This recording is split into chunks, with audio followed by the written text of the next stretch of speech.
예루살렘 성벽을 봉헌하게 되니 각 처에서 레위 사람들을 찾아 예루살렘으로 데려다가 감사하며 노래하며 재금을 치며 비파와 수금을 타며 즐거이 봉헌식을 행하려 하며, 이에 노래하는 자들이 예루살렘 사방 들과 느도바 사람의 마을에서 모여들고 또 백길갈과 게바와 아스마의 들에서 모여들었으니, 이 노래하는 자들은 자기들을 위하여 예루살렘 사방의 마을들을 이루었습니다.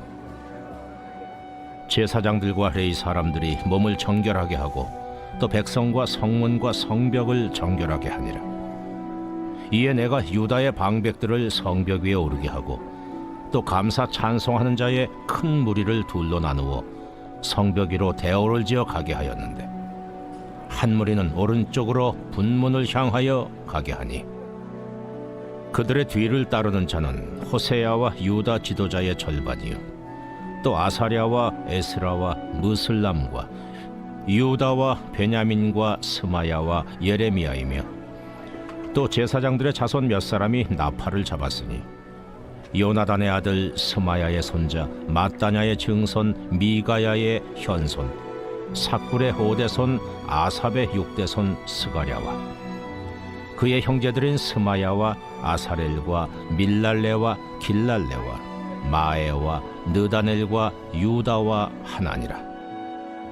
다 하나님의 사람 다윗의 악기를 잡았고, 학사 에스라가 앞서서 샘문으로 전진하여 성벽으로 올라가는 곳에 이르러 다윗성의 층계로 올라가서 다윗의 궁 윗길에서 동쪽으로 향하여 수문에 이르렀고, 감사 찬송하는 다른 무리는 왼쪽으로 행진하는데, 내가 백성의 절반과 더불어 그 뒤를 따라 성벽 위로 가서 화덕망대 윗길로 성벽 넓은 곳에 이르고, 에브라임 문이로 옛문과 어문과 하나넬 망대와 한메아 망대를 지나 양문에 이르러 감옥문에 멈추매, 이에 감사 찬송하는 두 무리가 하나님의 전에 섰고, 또 나와 민장의 절반도 함께하였고, 제사장 엘리야김과 마아세야와 미냐민과 미가야와 엘요에네와 스가랴와 하나냐는 다 나팔을 잡았고, 또 마아세야와 스마야와 엘르아살과 우시와 여호하난과 말기야와 엘람과 에셀이 함께 있으며, 노래하는 자는 크게 찬송하였는데 그 감독은 예스라히야라. 이날에 무리가 큰 제사를 드리고 심히 즐거워하였으니, 이는 하나님이 크게 즐거워하게 하셨습니다. 부녀와 어린아이도 즐거워하였으므로 예루살렘이 즐거워하는 소리가 멀리 들렸느니라. 그날에 사람을 세워 곡간을 맡기고 제사장들과 레위 사람들에게 돌릴 것, 곧 율법에 정한 대로 거제물과 처음 익은 것과 11조를 모든 성읍밭에서 거두어 이 곡간에 쌓게 하였느니, 이는 유다 사람이 섬기는 제사장들과 레위 사람들로 말미암아 즐거워하기 때문이라. 그들은 하나님을 섬기는 일과 결례의 일을 힘썼으며, 노래하는 자들과 문지기들도 그러하여 모두 다윗과 그의 아들 솔로몬의 명령을 따라 행하였으니, 옛적 다윗과 아삽의 때에는 노래하는 자의 지도자가 있어서 하나님께 찬송하는 노래와 감사하는 노래를 하였음이며, 스룹바벨 때와 느헤미야 때에는 온 이스라엘이 노래하는 자들과 문지기들에게 날마다 쓸 몫을 주되, 그들이 성별한 것을 레위 사람들에게 주고, 레위 사람들은 그것을 또 성별하여 아론 자손에게 주었느니라.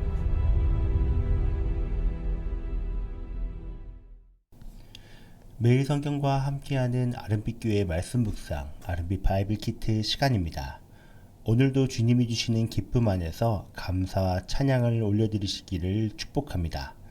2025년 12월 4일 목요일, 오늘 함께 나눌 말씀은 느헤미야 12장 27절부터 47절까지의 말씀입니다. 오늘 본문인 느헤미야 12장 후반부에는 이제 예루살렘 성벽 재건은 마무리되고 봉헌식이 진행됩니다. 예루살렘 성벽을 봉헌하기 위해 온 이스라엘이 레위 사람들을 사방에서 불러 모아 감사하고 찬양하며 즐거워하는 큰 축제를 준비합니다. 레위 사람들과 제사장들은 먼저 자신과 백성과 성문과 성벽을 정결하게 합니다. 느헤미야는 두 개의 큰 감사 찬양 행렬을 조직해 성벽 위를 따라 서로 반대 방향으로 돌게 하고 다윗 시대의 악기들을 사용하여 크게 찬송합니다. 두 행렬은 성전에서 다시 합류하여 큰 제사를 드리고 하나님이 주신 큰 기쁨으로 즐거워합니다.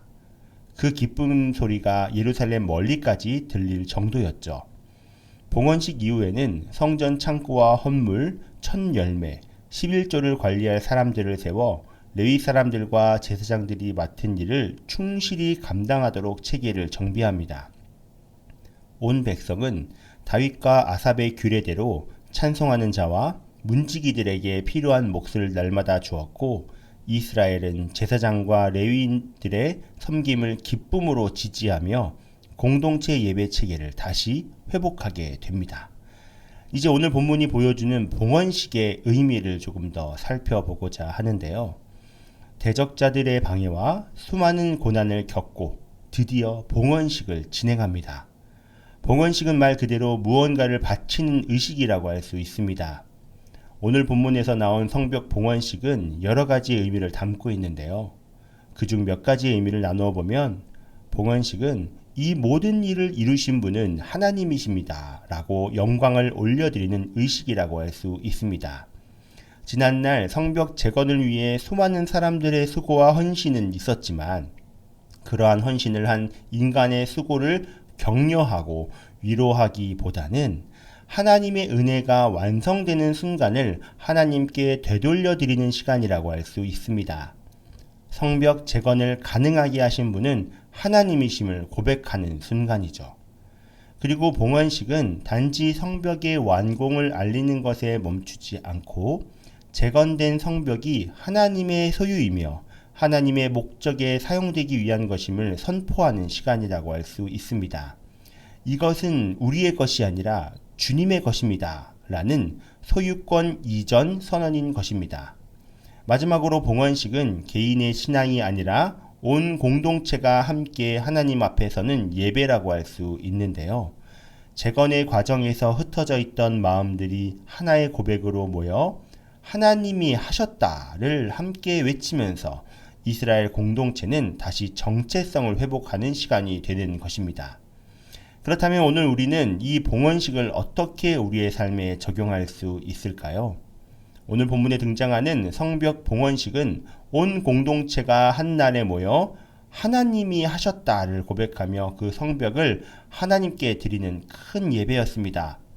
그런데 성경은 이런 특별한 봉헌식이 한 번으로 끝나는 의식이 아닌 하나님의 백성이 매일의 삶 속에서 반복해야 하는 신앙임을 가르치고 있습니다. 하나님께서는 로마서 12장 1절을 통해 이렇게 우리에게 말씀하시죠. 그러므로 형제들아 내가 하나님의 모든 자비하심으로 너희를 권하노니 너희 몸을 하나님이 기뻐하시는 거룩한 산 제물로 드리라.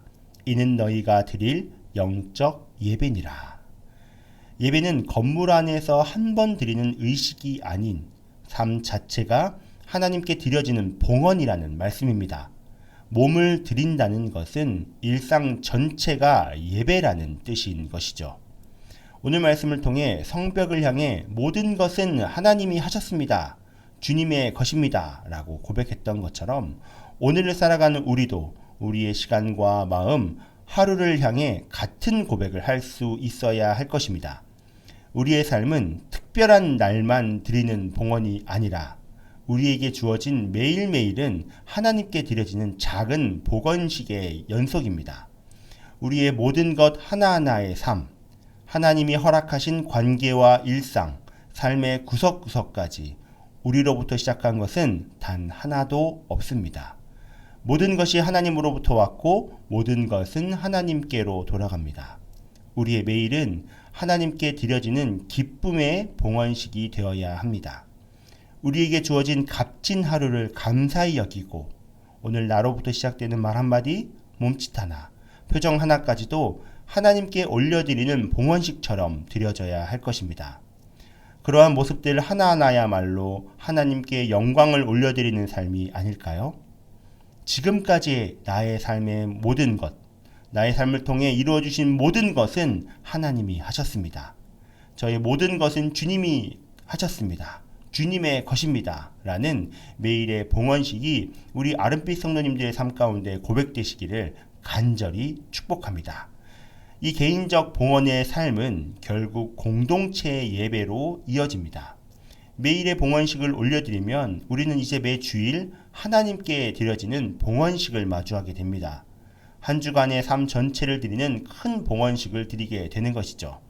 매 주일 아름빛 교회에서 드려지는 주일 예배입니다. 우리는 이 시간을 통해 우리의 주권자가 누구이신지, 우리의 모든 것이 어디로부터 왔는지를 고백하는 시간이 되어야 합니다. 주일 예배의 시간을 통해 매일의 개인적 봉헌식은 공동체의 봉헌식으로 연결되어 우리는 한 하나님을 섬기는 한 공동체로서의 정체성을 기억하게 됩니다. 삶 전체가 예배가 될 때 기쁨이 우리 안에 넘치게 됩니다. 오늘 본문도 바로 그 기쁨을 강조합니다. 성벽 봉헌식에서 들린 소리는 백성이 만든 기쁨이 아니라 하나님이 주신 기쁨이었습니다. 오늘 본문 43절에서는 이렇게 기록합니다. 이날에 무리가 큰 제사를 드리고 심히 즐거워하였으니 이는 하나님이 크게 즐거워하게 하셨습니다. 부녀와 어린 아이도 즐거워하였으므로 예루살렘이 즐거워하는 소리가 멀리 들렸느니라. 우리가 주일 예배뿐 아니라 하루하루를 하나님께 봉헌할 때 하나님께서는 우리 안에 설명할 수 없는 기쁨을 부어주실 것입니다. 그 기쁨은 가정과 직장, 사업체 등 우리가 걸어가는 모든 발걸음 가운데 부어질 것입니다.